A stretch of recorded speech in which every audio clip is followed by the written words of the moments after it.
L'ostéomyélite chronique, c'est quoi? C'est d'abord une infection osseuse qui commence par une phase aiguë. Et cette phase aiguë va se manifester par de la fièvre et des douleurs sur des zones osseuses ou des segments de membres essentiellement qui sont concernés par cette infection.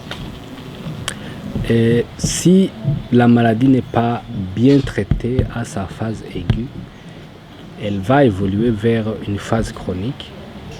Et c'est cette phase chronique, normalement, qui, pour moi, mérite d'être connue par le public et surtout par les professionnels de santé pour l'éviter. Pourquoi il faut l'éviter? Et je pense que ce n'est pas pour moi une maladie qu'il faut traiter parce qu'elle est très difficile à traiter.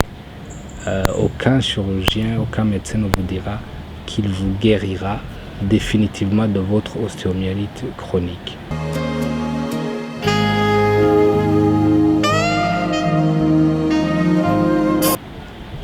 C'est une maladie, lorsqu'elle est là, elle va être un motif d'hospitalisation itérative et vous comprenez que toute personne qui est obligée d'être hospitalisé souvent ne peut pas se réaliser lui-même. Il aura des difficultés pour s'organiser dans sa vie, pour mener sa vie.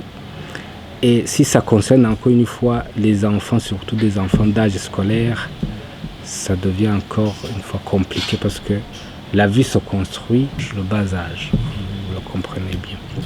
C'est une maladie qui va avoir un impact socio-économique important. Pourquoi? Parce que les hospitalisations coûtent de l'argent et ça va être aussi un motif d'absentéisme à l'école, voire même d'abandon. Comme vous l'avez vu dans nos résultats, au moins 75% des 322 patients qui constituent l'échantillon de notre étude avaient perdu au moins 2 ans d'année scolaire.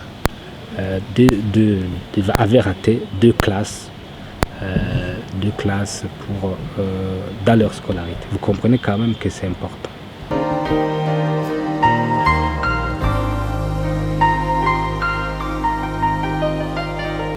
C'est une maladie, effectivement, très difficile à traiter parce que l'infection osseuse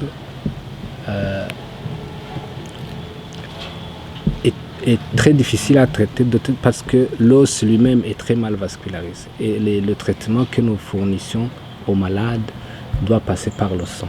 Donc, la disponibilité du médicament au niveau du site de l'infection est très diminuée. Et vous comprenez bien que pour combattre cette bactérie-là qui a attaqué l'os, ça va être très difficile.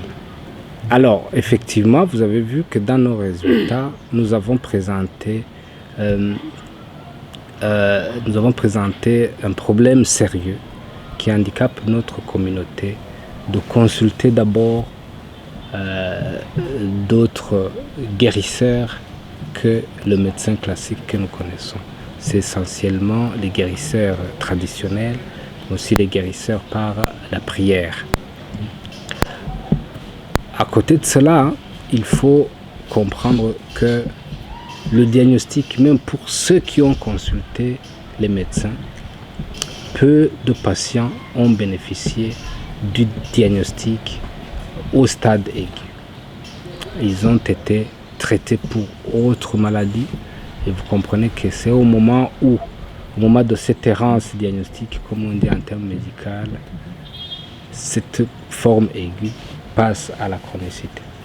Il faut simplement 2 à 3 semaines. Passé de 2 semaines, on commence à voir les signes du passage de la chronicité de cette maladie. Vous comprenez bien que lorsqu'on n'arrive pas à diagnostiquer et traiter correctement la phase aiguë, la forme chronique est inévitable et nous sommes dans une spirale de problèmes de santé pour l'individu concerné.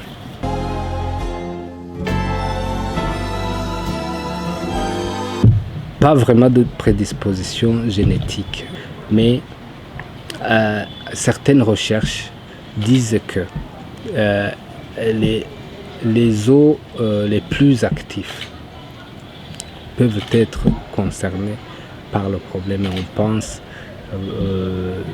au bas âge, vous comprenez, au bas âge, surtout vers l'âge de 7, 8, 9 ans, les garçons sont plus actifs, ils font beaucoup de sport que les filles.